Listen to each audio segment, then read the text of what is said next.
Aujourd'hui, je ne compte pas parler en mon nom, ni en tant qu'homme d'ailleurs, mais plutôt en tant qu'espèce, l'Homo sapiens sapiens. Étant défini comme l'homme sage, nous devrions tous être exemplaires pour une telle nomination.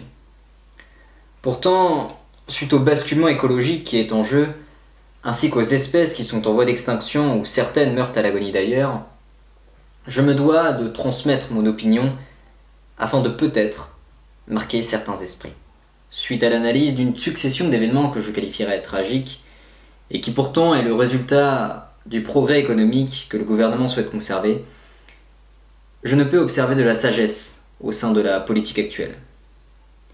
Aujourd'hui, je pense qu'il est nécessaire d'agir afin de sauver ce qui est encore temps de sauver sur cette planète. La nécessité de s'investir dans la cause environnementale n'est donc pas à négliger, et il est vrai qu'un engagement individuel n'aurait pas autant d'effet qu'une décision gouvernementale. Ce qui est certainement dû à notre arrogance ainsi qu'à notre soif de liberté. Je suis conscient que certaines décisions peuvent se définir comme étant une privation de liberté, et ainsi l'adoption de lois peut paraître infantilisante. Cependant, quand le bien commun et l'avenir de l'humanité est entre nos mains, je pense qu'il est fondamental de fermer les yeux sur notre simple petit confort personnel et de se soucier un peu plus de notre avenir. Et c'est par le biais de lois que nous faisons régner certaines idéologies. Bien qu'elles ne satisfassent pas toujours autrui, je le sais, mais après tout, tout est une question de conviction. Et si aucune loi n'est mise en place, qu'une petite partie de la population dotée de bon sens agira pour sauver ce qui est encore temps de sauver sur cette terre. Tout comme ceux membres du gouvernement, les principes et convictions de beaucoup d'êtres sont liés aux facteurs économiques et qui d'ailleurs jouent un rôle décisif dans leurs agissements. Il est vrai que les habitants doivent se battre pour leurs droits. Mais en ayant pris en compte les dernières actualités, je me suis demandé quels auraient été leurs investissements au sein des causes autres que celles liées à leur pouvoir d'achat. Si nous prenons en compte les Gilets jaunes, où dès lors que leurs économies étaient menacées, beaucoup se sont mobilisés afin de mener des actions de révolte pour transmettre leur mécontentement au gouvernement.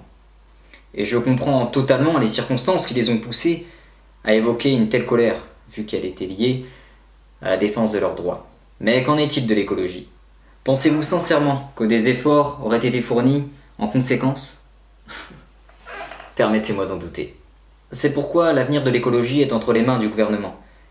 Pour l'avenir de la biodiversité écologique, il est fondamental que le gouvernement prenne en considération les sérieuses inquiétudes suite aux multiples diagnostics effectués par les scientifiques, et ça, depuis des décennies et renouvelé chaque année d'ailleurs. Mais bon, je sais très bien que pour nos hommes politiques, faire une croix sur la croissance économique du pays, tout simplement pour garantir l'avenir d'un environnement fiable dans lequel nous pourrons vivre tous ensemble, est un choix assez difficile. Cependant, c'est un comportement relativement puéril que j'observe, face à ce manque d'humilité envers la nature qui se manifeste ici.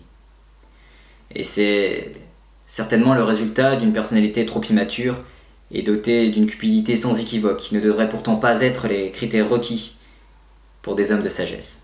Alors j'ai qu'une seule chose à leur demander. Il vous faudra encore combien de temps?